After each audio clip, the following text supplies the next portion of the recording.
എടോ bus book ചെയ്യാൻ കഴിയണില്ല. ആ ആപ്പിലൊക്കെ ഞാൻ നോക്കിയതാ, KSRTCന്റെ അല്ലേ. ആ ആപ്പിലൊന്നും കിട്ടണില്ല, ഞാൻ കൊറേ നോക്കി. നീ നോക്കിട്ട് പറയാം എന്തായാലും. ശരി. എവിടുക്കാ KSRTC പോണ്ടേ? എനിക്കൊന്ന് തൃശ്ശൂര് പോണേനു അർജന്റായിട്ട്. എന്താ ആപ്പ് എന്താ പ്രശ്നം? ഇല്ല, ആപ്പിൽ നോക്കിട്ട് എത്ര നോക്കിട്ട് ബുക്ക് ചെയ്യാൻ കഴിയില്ല. വാട്സപ്പിൽ ഞാൻ നമ്പർ പറഞ്ഞ വാട്സപ്പ് വർക്ക്. വാട്സപ്പ് നമ്പറിൽ എന്താ ഞാൻ പറയണേ ചെയ്യ്. 944707 944707021 എന്ന് പറയുന്ന നമ്പറിലേക്ക് നമ്മൾ ഹായ് മെസ്സേജ് അയക്കാം. അങ്ങനെ ഹായ് മെസ്സേജ് അയച്ചു കഴിഞ്ഞാൽ നമ്മളോട് ചോദിക്കും എവിടുന്ന് എങ്ങോട്ടാ പോകേണ്ടതെന്ന്. അപ്പൊ നമ്മൾ എന്ത് ചെയ്യാം, നമുക്ക് പോകേണ്ട സ്ഥലം ഇപ്പൊ കാലിക്കറ്റ് തൃശ്ശൂർ അല്ലേ, കൊടുത്തു കഴിഞ്ഞാൽ ഒരു നമ്മളോട് ചോദിക്കും, സമയം ചോദിക്കും. അപ്പൊ നമ്മൾ അതിൽ കുറെ സമയം ഉണ്ടായാലും നമ്മളെ സമയം സെലക്ട് ചെയ്യാം.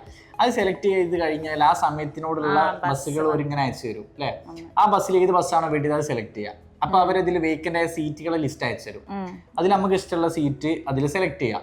അപ്പൊ താഴെ വന്നിട്ടുണ്ടാവും കൺഫേം ആൻഡ് പേ എന്ന് പറയുന്ന സംഭവം വന്നിട്ടുണ്ടാവും, പൈസ അടയ്ക്കാൻ. അത് ക്ലിക്ക് ചെയ്ത് കഴിഞ്ഞാൽ UPI നേരെ പോകും. ഗൂഗിൾ പേ എന്നോ ഫോൺ പേ എന്നോ പേയ്മെന്റ് അടച്ചു കഴിഞ്ഞാൽ അത് ബുക്കിംഗ് ആയിട്ടുള്ള സാധനം വരും. ഇനി അന്നെങ്കിൽ വിളിച്ച ആളെ ഒന്നും കൂടി വിളിച്ചിട്ട് പറയും ബുക്ക് ചെയ്തിട്ടുണ്ട്, എക്സ്ട്രാ ഒരു 100 കൂടെ വന്നിട്ടുണ്ട്, എന്നിട്ട് ആ 100 എനിക്ക്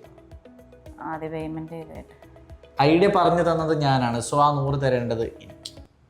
ഹലോ, നീ നോക്കണ്ടോ കിട്ടിക്കണ്. എന്നാ ശരി. ഏത് പൈസ ഒന്ന് കൂടോ പറഞ്ഞ ഞാനല്ലേ പറഞ്ഞു കൊടുക്കണ്ടേ.